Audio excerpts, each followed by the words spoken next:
ओम से आप सब लोग भली भांति परिचित हैं। ओम सनातन धर्म का द्योतक है, या ऐसा कहें कि सनातन धर्म का चिन्ह ओम है। ओम को प्रणव भी कहते हैं। आप सब सुनते हैं ही कि ओम में भगवान विष्णु, ब्रह्मा और शिव निहित हैं, अर्थात निवास करते हैं। परंतु किस प्रकार से निवास करते हैं यह आप नहीं जानते। हम आपको आगे इस बारे में बताएंगे कि ओम में भगवान ब्रह्मा, विष्णु और शिव किस प्रकार से निवास करते हैं। इससे पहले ओम की महत्ता जान लेते हैं। सृष्टि के आदि में सर्वप्रथम ओंकार रूपी प्रणव का ही स्फुरण होता है, अर्थात ओम का ही स्फुरण होता है। इस एक शब्द को ब्रह्मांड का सार माना जाता है, अर्थात ओम को ही ब्रह्मांड का सार माना जाता है।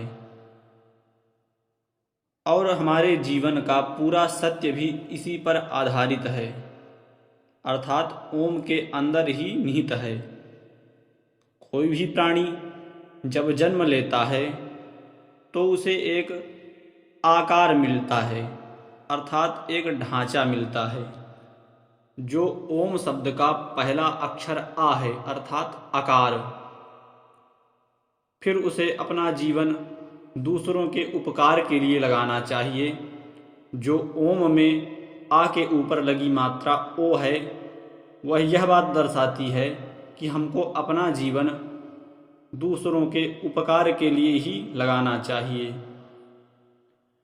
और अंत में जो मकार है, ओम में जो मा अक्षर है अंत में, वह यह दर्शाता है कि इस संसार में केवल और केवल मृत्यु ही सत्य है। और ओम के लाभ हैं, पद्मासन में बैठकर इसका जप करने से मन को शांति मिलती है तथा चित्त एकाग्र हो जाता है। वैज्ञानिकों तथा ज्योतिषियों का कहना है कि ओम तथा एकाक्षरी मंत्र का पाठ करने से दांत, नाक, जीभ सब का उपयोग होता है, जिससे हार्मोनल स्राव कम हो जाता है तथा ग्रंथि स्राव को कम करके यह शब्द कई बीमारियों से हमारी रक्षा करता है।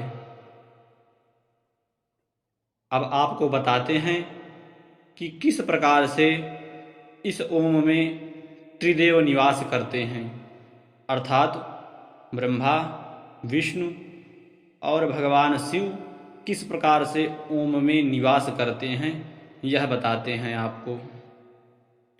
यह एक श्लोक है।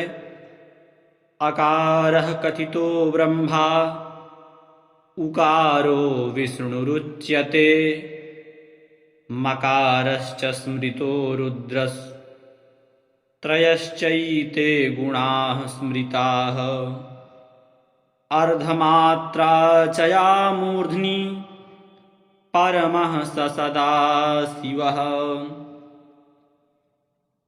इस श्लोक का अर्थ है अकारः कथितो ब्रह्मा, अर्थात जो ओम में पहला अक्षर आकार है वह ब्रह्मा है। और आकार के ऊपर लगी मात्रा जो इसको ओ बोलते हैं, उकारो विष्णुरुच्यते, और वह उकार विष्णु स्वरूप है, अर्थात भगवान नारायण का स्वरूप है। मकारश्च स्मृतो रुद्रस्, और जो ओम का अंतिम अक्षर मकार है वह रुद्र है। और जो ओंकार में ऊपर चंद्र बिंदु लगी रहती है, जिसको चंद्राकार कहते हैं, वह परम शिव है, अर्थात सदा शिव है। इस प्रकार से हमने ओम को जाना।